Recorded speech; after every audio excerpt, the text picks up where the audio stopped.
No sé qué está pasando y si alguien verá esto algún día.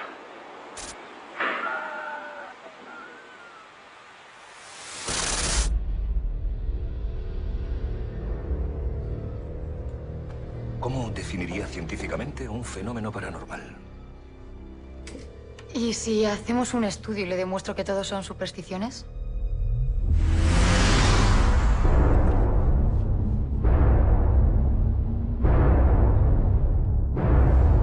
No solo las mataba, las torturaba.